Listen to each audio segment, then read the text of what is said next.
everybody. Welcome to Angaj's talk show. Today we have a very special guest among us. He is my grandfather. I've called you here to ask you perhaps about your life. So the first question that I and the audience want to know that, please introduce yourself first. I am a common man. My name is Vidhandev Adhikari. I was a professionally, my livelihood was I worked as I am educated in this geological science, and as such, I was a geologist of the government of India, of the Geological Survey of India. And most of my life, as you know, about 30 years of my service life I spent in geological work, in searching minerals, mapping the geology, knowing the country, finding out minerals, and investigating the potential areas where minerals can be found. I worked in Meghalaya, Nagaland, Arunachal, and Assam, and all these northeastern areas. Then I worked in Maharashtra, that is called Vidarbha side of eastern side of Maharashtra, all mineral investigation. And we are now in Bhubaneswar, Odisha, in the western part of western district of the Odisha is called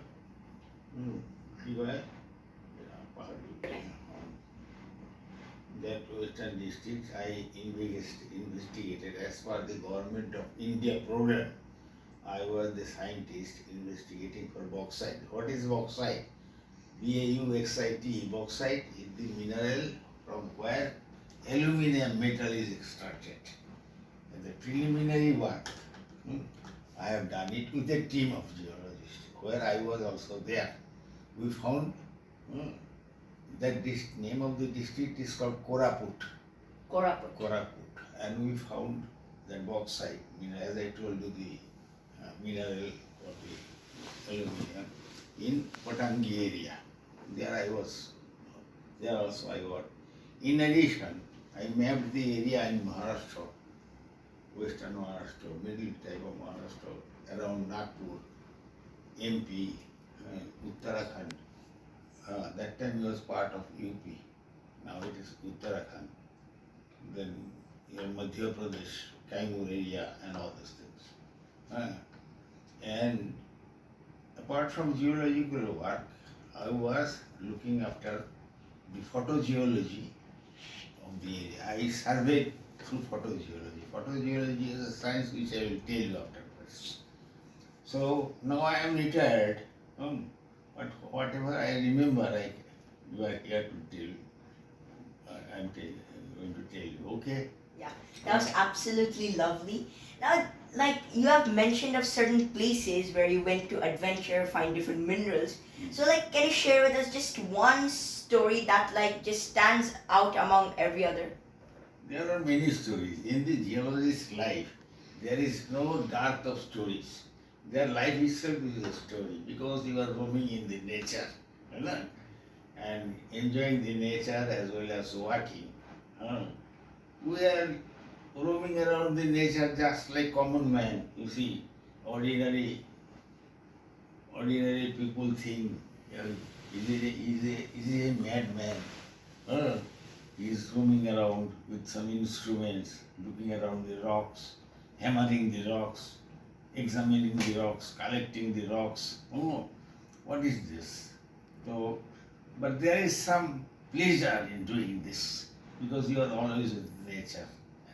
From that point of view, I loved my profession, that is a geologist. And then I retired after 33 years of service.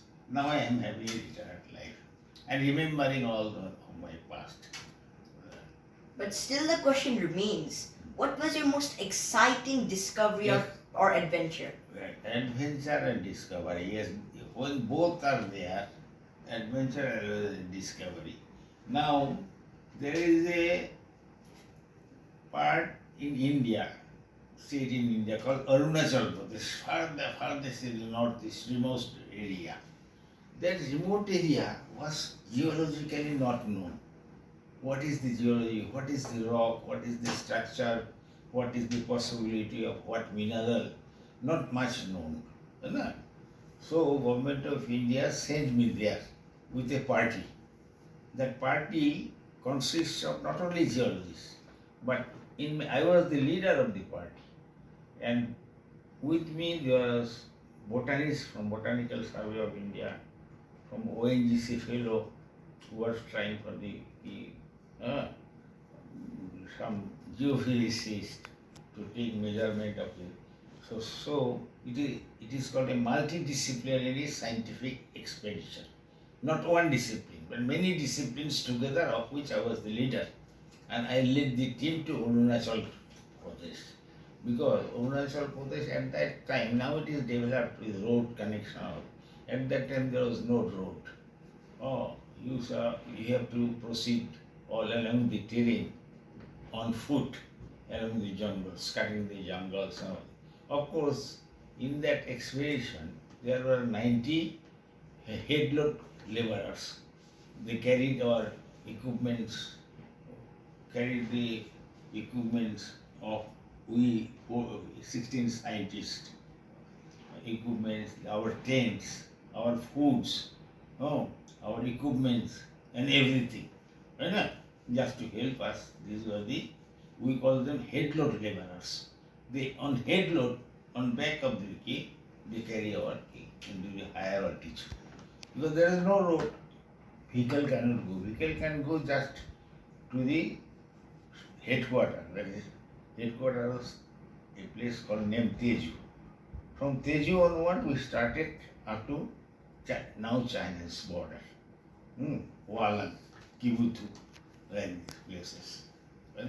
Yeah. And that was an adventure by itself, because where you start walking the whole day with your paraphernalia, with all the laborers, all your colleagues, start at a different route. Just where the sun sets, we make our tents and sleep there. We have food, we have this and that, we have cook and everything. We cook. It is a very adventurous life, you see, of which I was the leader. I enjoyed it a lot. And successfully I have completed that expedition, and I could satisfy my government. So now that your geological adventures and discoveries are out of the way, can you just tell me about your parents and your grandparents? Parents, my grandparents, up to what level I don't know. My father was a graduate, BSc. Mind you, that is in 1926. That he graduated, science graduate, in the time of British, that time, isn't it? And my grandfather was a man of literature. He was the president of the Assam Sahitya Sabha, fourth president of Assam Sahitya Sabha, the top literary body of the Assam, of which was the he was also a graduate from Calcutta University. So he was from Ripon College, Calcutta. So after that, I don't know much about that, except in the records. There is you see, they say I am the descendant of one guru of Assam. That is, his name is, one is called Shankar Deva, one is Madhav Deva. I am the direct descendant of Madhav Deva. And he was, Ramcharan Thakur was the nephew of Madhav.